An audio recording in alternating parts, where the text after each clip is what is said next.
Welcome back, everybody. So now that we know all the theory there is to know on server actions, let's go check out a little use case and put that theory into practice. So for our company, what we need is that we need a customer reference which automatically increments. Okay, so we don't want to have the same customer reference twice. How exactly we can do this, I'll show you in our database now. So first things first, we will need to be in debug mode. Okay, so be wary of that. Then I also already added a new field on my customers, okay?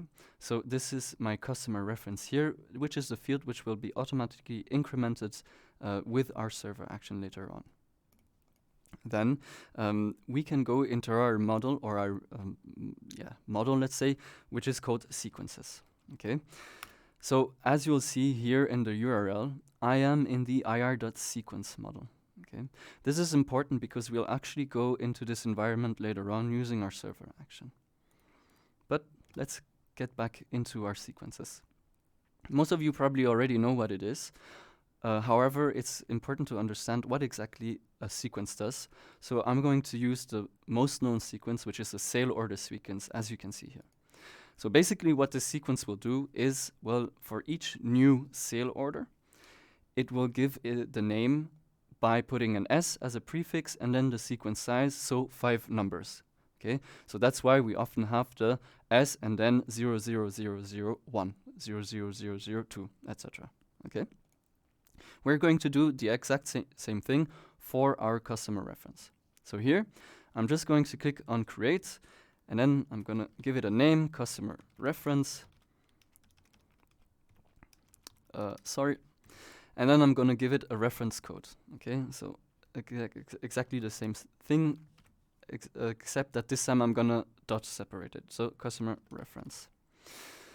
This sequence code will be quite important later on because we also need it in our server action. And then I'm going to define our prefix. So here, as this customer reference is only supposed to be for our clients, well, I'm going to put CL, for example, and then I can define my sequence size of 6. Okay. So that means I can go up to 999,999, which should suffice at the moment. I'm going to save this, and then I'm going to go back to my home screen so that I can create my server action. Okay. So here, I'm going to give it a meaningful name so that my users know exactly what will happen when I click on this server action. So give customer reference. I'm going to define the model this should happen on, so on my contact, so res.partner, because that's where we define the field, and that's where we need our incremented customer reference. And then I'm gonna say, okay, the action that this server action should do is execute a Python code. Okay, so I've cheated a little bit. I've already pre-written my Python code, which looks as such. So let's look a little bit closer at what this server action will actually do. In the first line, so line 13, we are creating our loop. Okay, so this should happen over the next few records that we have chosen. Okay, so we are looping over the selection of records, let's say.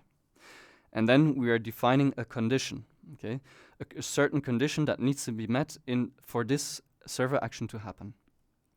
What does this condition say?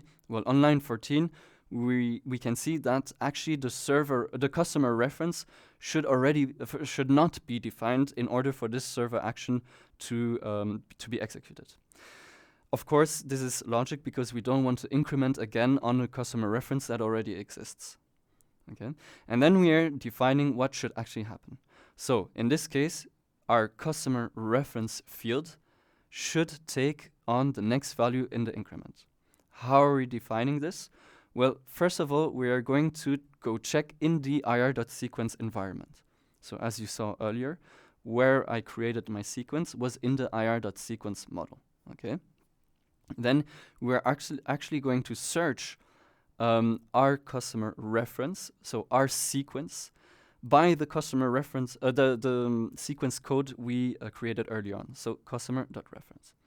And then we are saying, okay, next bytecode, which actually means, okay, just increment of the increment on the last number we had. Okay. This allows us to then increment every time for every time we run the server action. So I'm going to save this. Don't forget to create your contextual action so that you can actually use it. And then I'm going to show you how this works. So before, let me just refresh so that I actually have access to my server actions. And then I can go into my list view and, for example, select these two guys and then run my server action, give customer reference. So I'm going to run it. As you can see, this went quite fast. And I now have my customer reference. So CL000002 and 1. Okay. If I try to do it again on Chandler Bing, well, you'll see nothing will happen. He'll remain with the existing customer reference because our server action knows that it shouldn't execute in this case. Okay. So that's it for our little use case. Before I leave you, I want to leave you with some best practices. So first of all, don't do too much via server actions. In some cases, it might indeed just be better to do a development. Then next, also quite important, using execute Python code will add maintenance to your database. Okay, so if you're on the SAS version or on our repository on ODSH, well then using Python code will add maintenance. So be wary of that. And then last but not least, if you select too many records when wanting to do your server action, it might lead to lag.